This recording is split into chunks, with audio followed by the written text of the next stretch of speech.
Hello guys, welcome back to my channel. अगर आप मुझसे पूछोगे पीरियड्स के बारे में तो मैं आपको बोलूँगी इट्स नॉर्मल, क्योंकि हर लड़कियां इसे फेस करती हैं। बट अगर आप मुझसे पूछोगे फर्स्ट पीरियड्स के बारे में तो मैं बोलूँगी ये बहुत ही खतरनाक होता है, ये बहुत ही डेंजरस होता है। उसका रीज़न भी है, मुझे अभी भी याद है कि जब मेरा टाइम था तो उस टाइम पे मैं पूरे टाइम छत पर लेट कर रो रही थी। सोचो, जबकि मुझे ये पता था कि पीरियड्स ना भी कुछ चीज़ होती है, क्योंकि मेरे पेरेंट्स ने, मेरे फ्रेंड्स ने क्योंकि मुझे वो इन्वायरमेंट था तो मुझे पता था कि हाँ, पीरियड्स नाम की कुछ चीज़ होती है, जो कि मुझे हुआ है और भी होता रहेगा। बट फिर भी मेरी कंडीशन ऐसी थी कि मैं पूरे टाइम रो रही थी। सोचो उन बच्चियों के बारे में जिनको कुछ पता ही नहीं होता है कि पीरियड्स नाम की कोई चीज़ दुनिया में एग्जिस्ट करती है। मान लेते हैं कि कभी वो खेल रहे हैं, कभी वो कुछ कर रहे हैं, अचानक उन्हें लगता है कि वो ब्लीड कर रहे हैं, उनके अंदर से खून बह रहा है और वो भागते हुए मम्मी के पास, बहन के पास कहीं भी जाते हैं, वो बोलते हैं मम्मा मुझे ना अंदर से खून बह रहा है, और कोई बोले उनको कि ये पैड लो, जाकर लगा लो, ये बहुत ही नॉर्मल है। तो आप उनकी मेंटल सिचुएशन के बारे में सोचो, मेंटल कंडीशन के बारे में सोचो। जब लड़कियों को फर्स्ट टाइम पीरियड्स आता है तो उन्हें कैसा लगता है, वो किस तरीके से फील करती हैं। रिसेंटली एक केस भी आया था जिस केस के अंदर ये लिखा हुआ था 24 मार्च या फिर 25 मार्च का केस है, ये बहुत रिसेंटली अभी का केस है, जिसमें उस 14 साल की लड़की ने आत्महत्या कर लिया था, सुसाइड कर लिया था जब उसको फर्स्ट टाइम पे पीरियड्स आया था। तो क्योंकि लोग खुल के बात नहीं करते। उस टाइम जब मैं अपने बारे में सोचूं, अपने टाइम के बारे में सोचूं, तब तो लोग कानों में फुसफुसाकर बात करते थे। मैं भी अभी भी करती हूँ, क्योंकि उस वो गाँव का एरिया था, अभी मैं वहाँ से बाहर आ गई। बट अभी भी लोगों की जो मानसिकता है वो बिल्कुल डेवलप नहीं हुई। लोग खुल के बात ही नहीं करते, लोग बच्चों को कुछ बताते नहीं है। जो चीज़ उन्हें फ्यूचर में फेस करनी है वही चीज़ उनसे छुप छुपा कर डील की जाती है, तो उनको इस बारे में कुछ पता नहीं होता। और जब वो फर्स्ट टाइम उनको जब पीरियड्स होते हैं, फर्स्ट टाइम जब वो ब्लीडिंग स्टार्ट करते हैं तो वो इतने घबरा जाते हैं, इतने डर जाते। इवन बहुत सारे बच्चे ऐसे भी होते हैं जो कि उस दौरान डिप्रेशन में भी चले जाते हैं। तो आज की वीडियो में मैं आपको समझाऊंगी कि जो पीरियड्स होता है, जो उस टाइम पे अर्ली सिम्टम्स क्या आते हैं, यानी कि जो आपके फर्स्ट पीरियड्स हैं उसके पहले आपको कौन कौन से सिम्टम फेस करने पड़ते हैं, उसके बाद पीरियड्स के दौरान जो लड़कियां होती हैं, जो बच्चियां होती हैं, उनको किस तरीके का फील होता है, किस तरीके की कठिनाइयों से उनको गुजरना पड़ता है, और किस तरीके से आप उनसे ये डील कर सकते हो, किस तरीके से आप उनको ये बात समझा सकते हो। इन सभी चीज़ों के बारे में आज की वीडियो में हम समझेंगे। तो स्टार्ट करते हैं अपने वीडियो को। सबसे पहले समझते हैं ये आखिर ये मेनार्की क्या होता है। तो मेनार्की का मतलब होता है कि जब भी किसी लड़की को पहली बार पीरियड्स आते हैं, पहली बार वो ब्लीडिंग करना स्टार्ट करती है, तो उसे हम कहते हैं मेनार्की। और जब किसी का लास्ट टाइम होता है, जब पीरियड्स खत्म हो रहे होते हैं, तो उस कंडीशन कहते हैं हम मेनोपॉज। बट फिलहाल आज की वीडियो में तो हम फर्स्ट पीरियड के बारे में बात करेंगे, तो उसे हम कहते हैं मेनार्की। ठीक है, अब देखो लिखा हुआ है कि menarche refers to your first time menstruating and it's make you unique, it makes it unique. कि मेनार्की का मतलब होता है कि आपको पहली बार पीरियड्स आए हैं, आप पहली बार मेंस्ट्रुएट कर रहे हो, और यही इस चीज़ को अलग बनाता है, खास बनाता है। ठीक है, अब देखो आगे लिखा हुआ है it is the beginning of your reproductive years, कि ये शुरुआत है, इसके बाद आप रिप्रोडक्टिव हो चुके हो, आप रिप्रोडक्शन करने के काबिल हो चुके हो। बट इसका ये मतलब बिल्कुल भी नहीं होता कि अगर आपको पीरियड्स आ रहे हैं इसका मतलब आप फुल्ली डेवलप हो चुके हो। ये सिर्फ स्टार्टिंग है, ये सिर्फ एक बिगिनिंग होती है आपके रिप्रोडक्टिव ईयर्स की। आगे लिखा हुआ है it is also defining part of your body transition from childhood to adulthood, यानी कि प्यूबर्टी।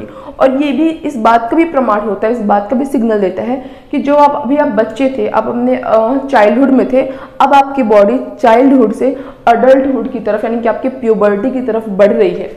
आगे देखो लिखा हुआ है कि बिफोर मेनार्की सिम्टम्स, कि जैसे मान लो कि जो ये कंडीशन होते हैं, जो ये पीरियड्स होते हैं, उनकी जो एज होती है लगभग 10 साल से लेकर 14 साल के बीच की उम्र में लड़कियों को पहली बार पीरियड्स आ जाते हैं। ठीक है, तो जो पीरियड्स आने वाले होते हैं ना, तो उसके पहले ही कुछ सिम्टम्स बॉडी दे रही होती है। अगर आप उनके पेरेंट्स हो, उनके भाई हो, उनके बहन हो, उनके मदर हो, उनकी बुआ हो, कोई भी हो, कोई भी आप उनके रिलेटिव्स हो, सगे संबंधी हो, तो आपका बच्चा, आपका भाई बहन जब आपके सामने ग्रो कर रहा है, आपको वो सिम्टम्स विजिबल होंगे, क्योंकि आपने वो सिम्टम्स कभी ना कभी खुद के अंदर फील करा है। तो जब वो सिम्टम्स सामने वाले के अंदर आपको डेवलप होता हुआ दिखाई दे रहा है, तो वो बिल्कुल करेक्ट टाइम होता है जब आप उसको पीरियड्स के बारे में, उसके फर्स्ट पीरियड्स के बारे में एजुकेट करो, उसको जानकारी दो। एटलीस्ट जब उसे कुछ हद तक पता होगा तो वो उतना डिप्रेशन में, उतना घबराहट में बिल्कुल वो बच्चा आगे नहीं जाएगा। तो देखो लिखा हुआ है कि स्टार्टिंग में क्या होता है, ब्रेस्ट डेवलपमेंट। जाहिर सी बात है, क्योंकि आपके रिप्रोडक्टिव ईयर्स की बिगनिंग है तो आपके ब्रेस्ट में डेवलपमेंट यानी कि उस लड़की के ब्रेस्ट में डेवलपमेंट दिखाई देता है। आगे लिखा हुआ है जो हिप्स होते हैं वो वाइड होने लगते हैं, स्किन ऑयली होती है, मोस्ट प्रोबेबली एक्ने भी हो सकते हैं, ठीक है। हेयर ग्रोथ होता है उनके अंडर आर्म्स में, उनके प्यूबिक एरियाज में। तो ये सारे सिम्टम्स होते हैं जो कि पीरियड्स के पहले दिखाई देते हैं, पीरियड्स के पहले विजिबल होते हैं। अगर ये सारे सिम्टम्स दिख रहे हैं तो इसका मतलब अगर उसको अभी पीरियड्स नहीं आ रहे तो आने वाले कुछ टाइम पे उसको पीरियड्स आएंगे, और उस सिचुएशन के लिए उसको अभी से तैयार करना है। क्योंकि उस सिचुएशन में आप बोलोगे नॉर्मल है, तुम्हें फेस करना पड़ेगा, वो तो हर लड़की को होता है, इसमें कौन सी नई बात है, तो आप उसकी मेंटल कंडीशन को नहीं समझ सकते, उस टाइम पे उसे कैसा फील होता होगा, ठीक है। आगे देखते हैं लिखा हुआ एज कि किस एज में ये होता है। तो ये 11 to 14 ईयर्स अभी के टाइम पे जैसी लोगों की लाइफस्टाइल है, जैसी हेरिडिटी है, उस कंडीशन पे 9-10 साल की बच्चियों को भी पीरियड्स यानी उसकी मेनार्की से फेस करना पड़ रहा है। मतलब बहुत ही जल्दी उन्हें क्या जा रहे हैं पीरियड्स, बट ये अच्छी बात नहीं होती है। अप्रॉक्स उनकी एज 10-11 तो होनी चाहिए और 15 से डिले भी नहीं होनी चाहिए। अगर किसी लड़की को पीरियड्स नहीं आ रहे हैं और उसकी उम्र 15 से ज़्यादा हो चुकी है तो आपको अपने तुरंत डॉक्टर के पास जाना चाहिए, ठीक है। अब देखो आगे लिखा हुआ है हाउ डू यू फील, या फिर हाउ डू वो लड़की फील, वो लड़की किस तरीके से फील करेगी जब वो अपने पीरियड्स फर्स्ट पीरियड से डील कर रही होगी। तो देखो लिखा हुआ है क्रैम्पिंग, ठीक है। तो ये देखो ये तो फर्स्ट पीरियड्स के बारे में बता रही हूँ, बट ये सिचुएशन अभी भी होती है।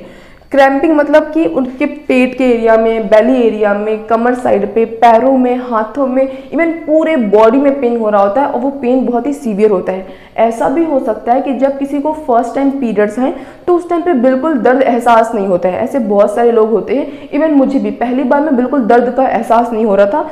उसके भी रीजंस होते हैं कई सारे, वो मैं आपको बाद की वीडियो में बताऊंगी। बट फिलहाल के लिए मान लो बहुत सारी ऐसी लड़कियां होती हैं जिनको बिल्कुल भी दर्द नहीं फील हो रहा होता है, लेकिन भले दर्द फील नहीं हो रहा बट वो ब्लीड तो कर रही है ना, वो ब्लीडिंग कर रही है, और वो ही बहुत बड़ा घबराहट का रीजन बन जाता है कि वो लगातार कंटिन्यूसली उनके अंदर से ब्लीडिंग हो रही है और लोग कहते हैं बिल्कुल नॉर्मल है। तो घबराहट तो होगी, इसीलिए एजुकेशन बहुत ज़रूरी है, ठीक है।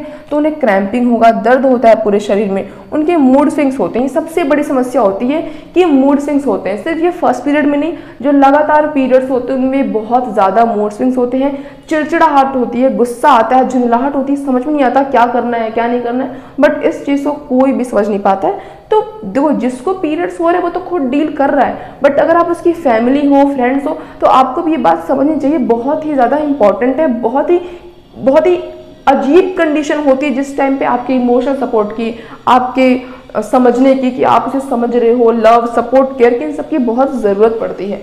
आगे देखो लिखा हुआ फटीग, थकान होती है और बहुत ज़्यादा होती है। ब्रेकआउट्स भी हो सकते हैं, टेंडर और सोर ब्रेस्ट, कि जो आपका ब्रेस्ट है उसमें आपको सूजन या फिर उसकी में आपको दर्द भी महसूस हो सकता है। तो ये सारी चीज़ें हैं जो कि आपको अपने फर्स्ट पीरियड्स के दौरान फेस करना पड़ता है, इन सब चीज़ों से जूझना पड़ता है। तो अगर आप खुद ये वीडियो देख रहे हो तो आपको खुद ही बात समझ में आ रही होगी। अगर आप खुद ये वीडियो नहीं देख रहे, आपके भाई देख रहे, बहन देख रही है, माँ देख रही है, कोई भी वीडियो देख रहा है, तो एजुकेशन बहुत ज़रूरी है। लोगों को जागरूक होना चाहिए उनके फर्स्ट पीरियड्स के बारे में, उनके आने वाली जनरेशन के फर्स्ट पीरियड्स के बारे में, कि अगर मेरे सामने कोई है जिसको बताने का समय आ गया है तो मुझे उसको बताना चाहिए, बहुत ज़्यादा ज़रूरी होता है। इन सिचुएशन से डील कैसे करेंगे वो मैं कभी किसी और वीडियो में समझाऊंगी। तो आज के इस वीडियो के लिए बस इतना ही, मिलेंगे नेक्स्ट वीडियो में किसी बहुत ही इंटरेस्टिंग इन्फॉर्मेटिव टॉपिक के साथ। तब तक अगर आपको आज की वीडियो अच्छी लगी हो, इंटरेस्टिंग लगी हो, इन्फॉर्मेटिव लगी हो तो मेरे वीडियो को लाइक कर देना, और ऐसे और इंटरेस्टिंग और इन्फॉर्मेटिव टॉपिक्स के लिए मेरे चैनल सब्सक्राइब करना। That's all, bye guys.